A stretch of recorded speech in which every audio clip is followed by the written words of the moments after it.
Nice little stone bridge, so we took some shots of the water moving around underneath it and all sorts. Yeah. And then we started to climb, and then it got hard. Yeah, it started going uphill. We'd just been walking along the valley floor from then. Yeah. Well, we met those people coming down, didn't we? Yeah, loads of people who like high-spirited. And, like, they'd they'd had 3 nice days up on the mountain, and they were coming back down for New Year's, and we celebrated.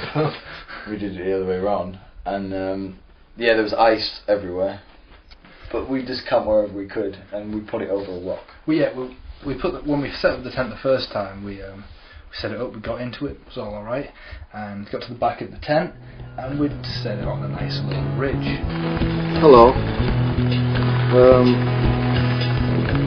We finally put up the tent, got there eventually.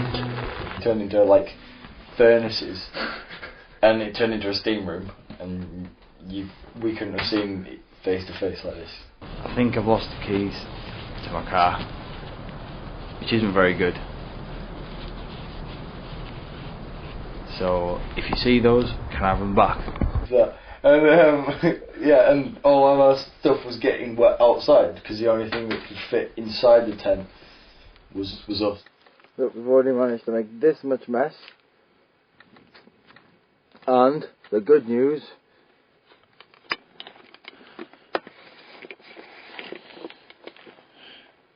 I have found my keys. And when I say I have found my keys, I say Nick found my keys.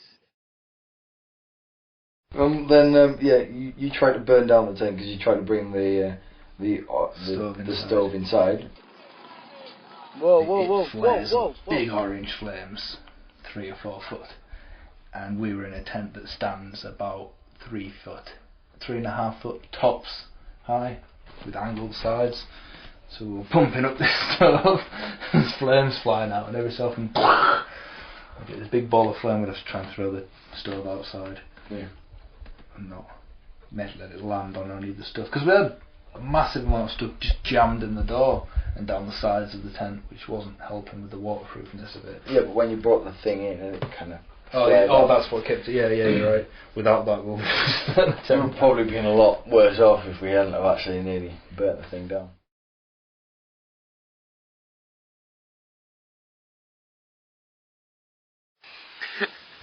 Right, put it here. Look, well, there it is.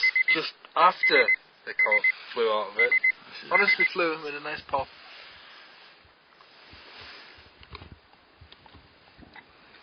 Is it good? Yeah, actually. All you can do is hear the fireworks down there. Yeah, that's quite nice actually.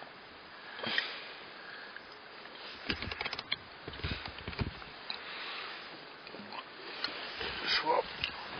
Happy New Year. Happy New Year, buddy.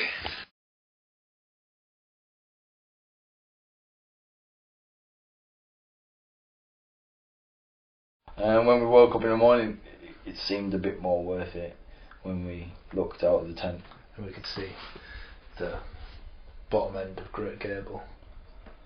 Yeah. Being there. I think it's the east side of Great Gable. But like, Clopus and that, right? But you could understand why we didn't climb it when you saw it, because it was pretty sheer. We could have done it, no problem. If it weren't as wet, we could have done it.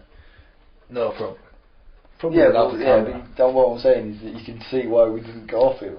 Because we got a bit on the video, like, because it's pretty. You have to say it's pretty steep kind of climb. And we're even going to in the do morning, it this summer, Alex. We're doing it. Yeah, but even in the morning, you were like, "Oh, we'll climb it now." Then, like, we had to go, but because I was late for work already. So we took the shortcut down. Yeah, but that was that was like after like we'd you'd made me put my salopettes back on and most of my clothes. As you can see, I've stopped being able to squeeze water out of them, which is a good thing. Oh, they're not exactly the warmest boots at the moment. And my hands are so cold, I think it'll really be hard doing the shoelaces, so I'll just move on to the next one. Which was like, I don't know, it must have been at least 5 stone, the stuff that we had on our back. It was a bit excessive. Well, with the stuff that we're carrying. I don't think it was just 5 stone on our backs. Done that, we found out about the lake. The ice on the lake. Oh yeah, the bit that was fractured up. Yeah, well, and the fact that it was ice, water on top, and then ice. Oh yeah. That actually really did look really good, because it must have frozen and then like melted around, which raised the level up, and then it froze again before that could defrost. Yeah, well, It must have frozen really, really deep, and then as it was defrosting, everything else, all the meltwater from above, filled up before the first level could. I forgot about that. Yeah. It just made you think how cold it was up there. It was freezing. But then we made our descent, and Nick took us the short way. Yeah. You can tell him about that, because that wasn't. It was short, but it took us just as much time to walk. Yeah, it was a bit longer.